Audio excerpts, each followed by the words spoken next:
Around minute 30 of the match against Croatia, Argentina created a great chance that Enzo Perez missed. However, what surprised me the most about this event was not the miss itself, but that one of the players who was furthest away from the action was Leo Messi. He witnessed the entire event passively, barely moving towards the box. He was staying away from the action. That's when I finally understood that Leo had given up. Despite making it to 3 tournament finals between 2014 and 2016, Argentinian players were branded as losers and insulted by their own people. For the last 2 years, this team has been dead on the inside. Messi eventually got back up, returned from his retirement, and guided this emotional wreckage of a team into the World Cup. And he seemed willing to do the same in Russia, but the missed penalty against Iceland broke him and changed everything. The one guiding light in Argentina was finally consumed by the emotional black hole. Only darkness remains now. We must wait for the final matches of Group D to pass final judgment on Argentina, but I do know one thing. A World Cup without Messi, or with this broken Messi, is a World Cup we are less excited to talk about in another episode of the Football Engineer Podcast.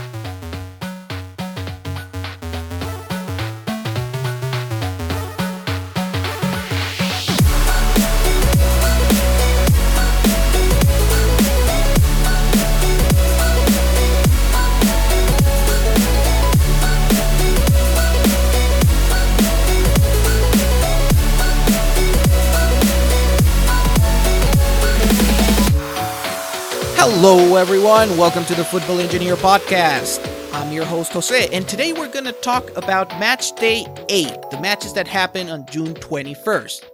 And as you can see, that means that I'm a bit delayed.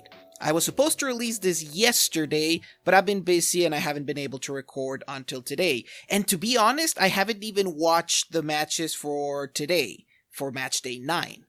So that's a problem because, the group stage doesn't wait for you. There are matches every day, and if you miss one day, then I'm just gonna get delayed for the rest of the group stage.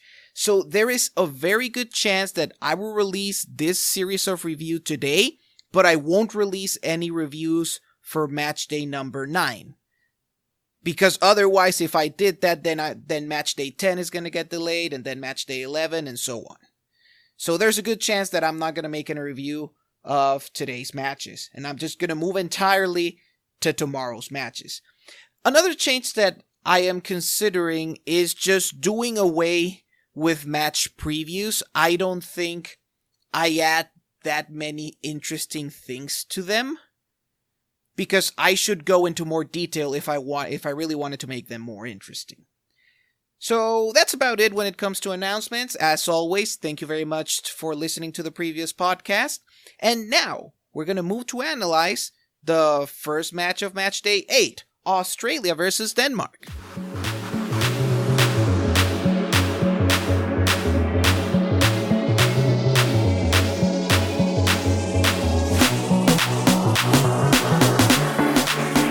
This Australia versus Denmark match surprised me. I was expecting to see the most boring match out of the 3 in Matchday 8, and it actually ended up being my favorite one. It was 2 good teams that had good game plans, that fit their players well, and that executed those game plans well. So this turned into a bit of a high-tempo game in which both sides had good chances. It was a lot of come and go. It was very fun. So let me begin by analyzing and talking a bit about Australia. Australia were the more possession-based, the more proactive side in this match, which surprised me a bit if we consider that their manager is the Dutch Bert van Marwijk, who, if you remember his 2010 Netherlands team, those guys were very defensive. So I was expecting Australia mostly sitting back and counterattacking, and that's not what happened. Australia can do that. They can get into an orderly 4-4-2 and counterattack, but what they really like is having the ball and having possession. They have the players for that. Their midfield director is Huddersfield Town Aaron Moy, who as always is really good on the ball, And they also have other good attacking players who provide some mobility, some width, some depth, and they are very useful to start moving forward in your possession game. These players are Leki and Rogic. And the other players, left winger Cruz and their striker Nabu, are the guys who provided like the deeper movements. And as Denmark was getting tired, and this happened in both halves, Denmark started pressing, then they got more tired as the half went on, and that's when Australia's possession game started dominating. And by the end of both halves, Australia were clearly dominating the game and pinning Denmark against their goal. And in the second half, to make things even better, Australia had a bit of an impact sub. They had a 19-year-old called Daniel Arsani, who's a great kid. He has speed, he has dribbling, he has flair. And again, he gave Australia's attack a much-needed boost. Now, as for Denmark, I really like how their entire off-the-ball game works. Their pressing has been worked very, very well. And now, because they liked it, because they depend a lot on their pressing, they did that really well. They started really well at the beginning of each half because they had the legs to do the pressing. And once they started getting more tired and had to take down the press, that's when they started having trouble.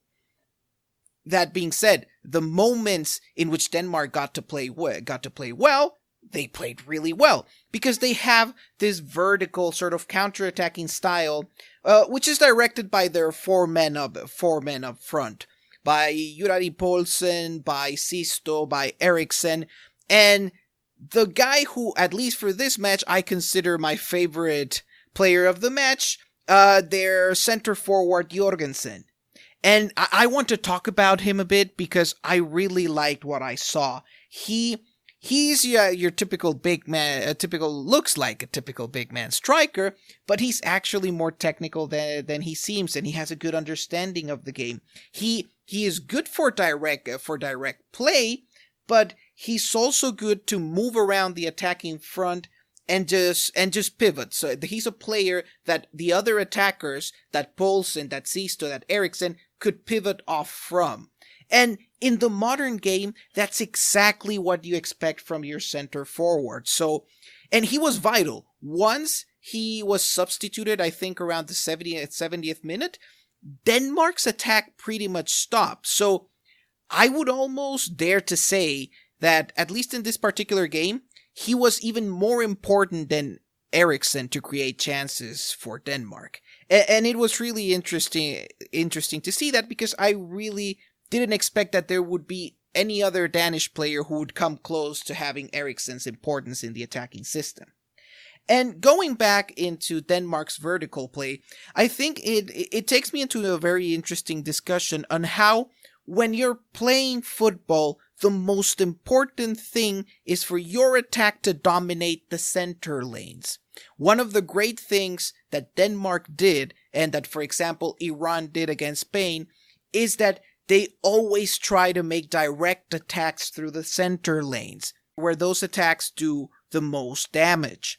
And that was the key difference between Australia and Denmark. Australia had a good possession game, but they could never get to the central lanes, while Denmark was always attacking through the center lanes. So in the end, Australia had more chances than Denmark did, but if you look at their expected goals, the expected goals are higher for Denmark because they created the better chances. They created the chances right through the center.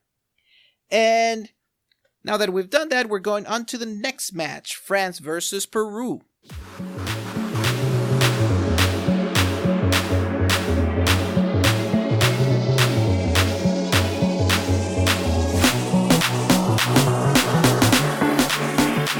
Let me begin by saying, talking about this France versus Peru match, that I really dislike the way France plays. I have to be honest.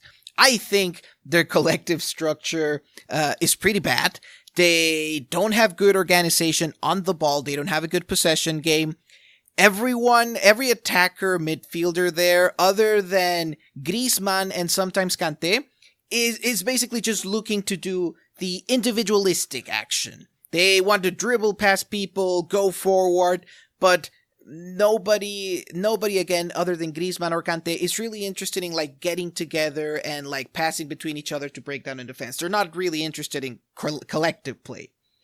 And of course, you would assume, okay, that's normal. That means that they're more of a counter-attacking team. But then you see that their defensive organization is also not good, that their lines are also not particularly compact. And why is that the case? And then you figure out, oh yes, they don't need to do that because they have players like Kante or Varane who are extremely fast, extremely physically dominant, and can cover a lot of ground really quickly. So honestly, my assessment on France is that they are a poor collective structure that depends a lot on the individual quality and inspiration and improvisation of their players. And true, that reminds me a lot of Real Madrid, but Real Madrid, I think, has a very important nuance. That Real Madrid also has a lot of attacking players who have a very good and a very collectivist understanding of the game. They have very good decision making. Modric, Kroos, Benzema, even the current Ronaldo. All of these players, well, Isco too, all of these players think about football in a very collective way, in a way of like, we're going to get together and pass the ball amongst ourselves. And because of that, these players, even though Real Madrid didn't really have much of a collective structure, these associative players gave Real Madrid some structure. And this doesn't happen with France at all. Their attack doesn't really have a structure. And it's a bit frustrating then to watch a team like France win matches because probably the most frustrating thing is that despite the lack of structure, they're solid. Peru tried to attack them, and they were trying to do their possession game against France, but they were constantly crashing against the French wall. It didn't matter that France's lines were not super compact because they were always crashing. There was always Kante there, short-circuiting Peru's passing circuit. So surprisingly, France, despite their lack of structure, they are a solid team. They are a team that it's going to be hard for opponents to score goals against, and they're a team that has at least good potential to get goals on the counter. That being said, of course, all of this means that France is very comfortable as a counter-attacking team. They're more comfortable for example, if they score a goal and then they have to manage that advantage, because then they can sit back and counter and use their individual talent to counter. But if France has to take the initiative, if they actually have to do that extra bit to win the game, if they have to come back from a game they are losing, I am not very confident about how well France will do. And talking about their lack of structure, if there is someone that we're going to be seeing in the French attack from now on, it's definitely the usual Olivier Giroud. There's a reason Giroud has played so much under Deschamps, and it's precisely because in France's lack of a structure, having an actual center forward like Giroud actually gives the attack some structure. Giroud becomes a bit like the focal point of France's attack. He's a guy that the other players like Pogba, Griezmann, and company can pivot off him. Again, it's a similar story to what happens with Jorgensen in Denmark. So you can be sure that even if a lot of fans don't think that Giroud is good enough to be starting for France, you can be absolutely sure that he's going to be playing from now on, and he's definitely going to be a starter, because France attacks better with him. Griezmann has a great understanding with him. And again, the other attacking players can also pivot off him. So we're definitely getting more Giroud with France. And now, finally, I'd like to talk a bit about Peru, who it's hard not to feel bad about them, because in both matches that they lost, they played well. They tried to do their possession game, but yeah, things really didn't work out. Against Denmark, it was complicated. They did almost everything they had to do except finish. And against France is a bit different because they just faced a team that was, on a physical and technical level, individually so superior to them that they really could not do much damage. That's why Peru actually ended up that match with 0.3 expected goals, which is almost nothing. And that's because they constantly crash against the French wall, and they tried, and their coach Gareca tried to change things to get them to be more dangerous and more threatening, which kind of helped. For example, in the second half, he substituted in Jefferson Farfan. He moved the talented Edison Flores from the wing and he moved it into central midfield. I guess he expected that having a more talented player on the ball in the double pivot was going to allow Peru to have a better and more dangerous possession game. And I think that to a certain extent the changes worked and Peru was a bit more dangerous, but they were never really able to get into France's box and create good chances. So it's a bit disappointing that Peru's stay at the World Cup will end really soon, and it will end at the group stage. They're a very enthusiastic team, and I'd like to see more of them. And talking about disappointments, time to go into Argentina versus Croatia.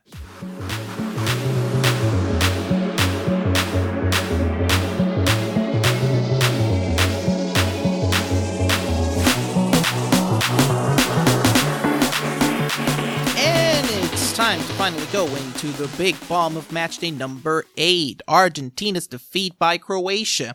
And I guess the first thing we should analyze is Messi, or to be more precise, the lack of Messi. It was shocking, honestly, and saddening. I had never seen Messi so emotionally broken. This, as I said in the opening, this is not the Leo Messi that we know. The Leo Messi that we know doesn't run away from the action. He's exactly where his team needs him. And we didn't see that in this game. And you could see it in the facial expressions. You could see it in the body language. You could see it in the way he was moving around the pitch and the positions that he took. And how do we explain this? One, of course, this is Messi getting crushed by the pressure of the Argentinian national team. And I'd like to make a bit of a parenthesis here because I hear a lot of people saying it's like, oh yeah, well, every player has pressure to perform, or this wasn't such a big deal in terms of pressure. Argentina wasn't that bad. And I think the people who say that fail to understand how toxic the current environment of Argentina is. These are players who made it to 3 consecutive finals, and all 3 of those finals made it into extra time. And they were considered losers by their own people. The pressure was unreasonable. It was extraordinary. And that broke the Argentinian players. And I thought Messi was gonna make it, that he was gonna be able to handle that. But he was ultimately crushed. I mean, going back to how insane this is the kind of environment where Argentinian people go and share memes of create your own Higuain insult. Again, this is not normal pressure. This is not normal criticism. This is not saying, oh, this guy is playing badly. No, these are Argentinians just literally throwing insults at their players. And that's not a healthy environment. There's no, sure, Ronaldo might be mentally stronger. There might be players who are mentally stronger than Messi, yes. But I don't think that even Ronaldo or Sergio Ramos or those kinds of mental rocks would not see a decrease in performance under such toxic conditions. It's an environment that breaks players. Argentina is a place that breaks players. And this needs to be said. This is something that even the very best and mentally tough players would lose it a bit here.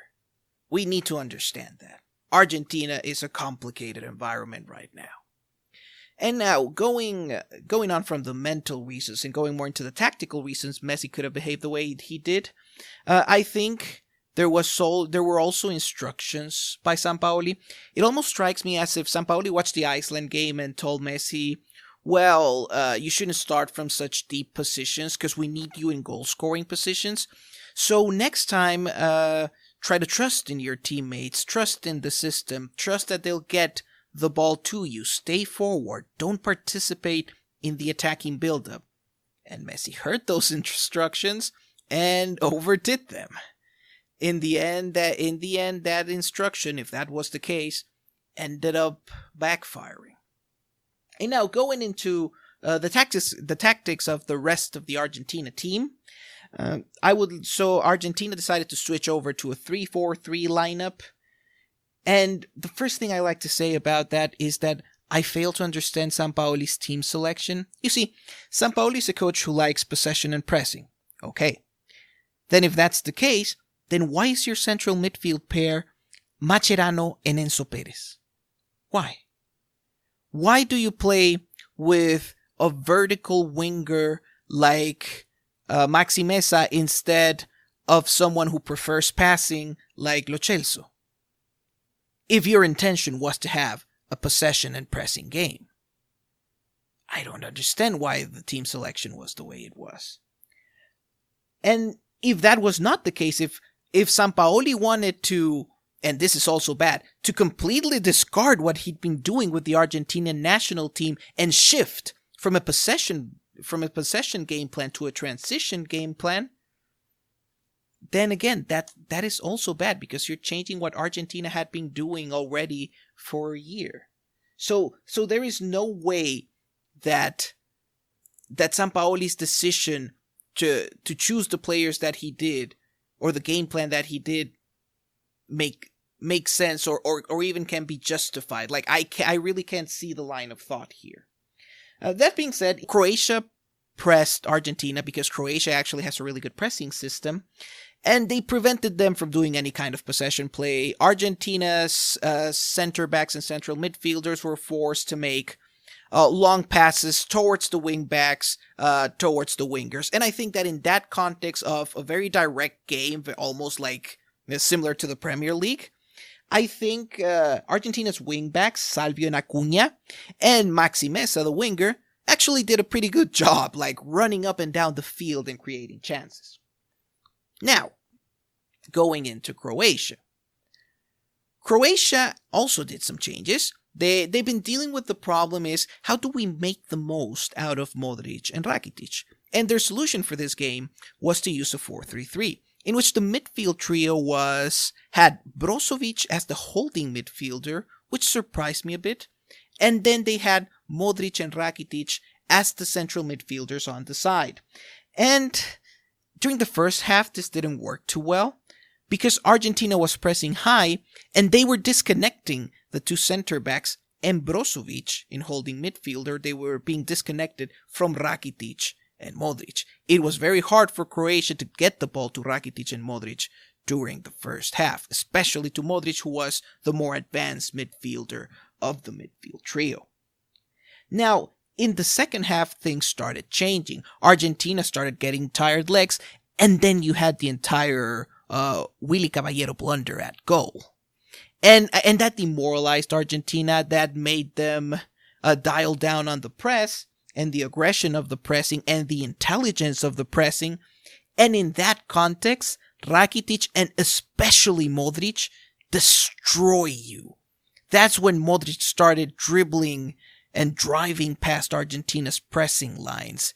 And once that happened, you started seeing the other big problem with Argentina's pressing system. You have this pressing 3-4-3 that left your three slow center backs against Croatia's fast attacking trio, which is Rebic, Perisic, and Mandzukic. These are players who are aggressive, who are incisive, who are always looking to run into space. And that gave Argentina a lot of problems. That being said, in the end, the ones who ended up scoring the goals and capping off an amazing performance were Rakitic and Modric, who really, they are the ones who define what this game was. They are the ones who dictated what Croatia would play like in the offense, who directed the attacks, who connected with the forwards. And they are also the ones who dictated Croatia's defense. They were the ones, the positioning of Modric and Rakitic, who are two extremely intelligent players, shut down the center lanes of Croatia and prevented, going back into this discussion of you should attack through the center lanes, Argentina could never attack Croatia's center lanes because of Modric and Rakitic, who had also a great match on defense. So, having talked about this, then we could also go into the discussion of, could Croatia be a World Cup title candidate? I don't know. This match might not be the best evidence because they were playing against a team with serious emotional issues. They're playing against a team that is not really a team. So I'd like to see them against different opposition and confirm if what we saw of Croatia is reality or is just an illusion created by a poor opponent. But there's a lot of things that I liked, and it did feel in a way that Croatia clicked with this system in which both Modric and Rakitic are sort of the central midfielders on the side. And I'm interested in seeing more of that. But again, this system has problems. As it was shown in the first half, it was not that difficult for Argentina to disconnect the holding midfielder and the two center backs from Rakitic and Modric.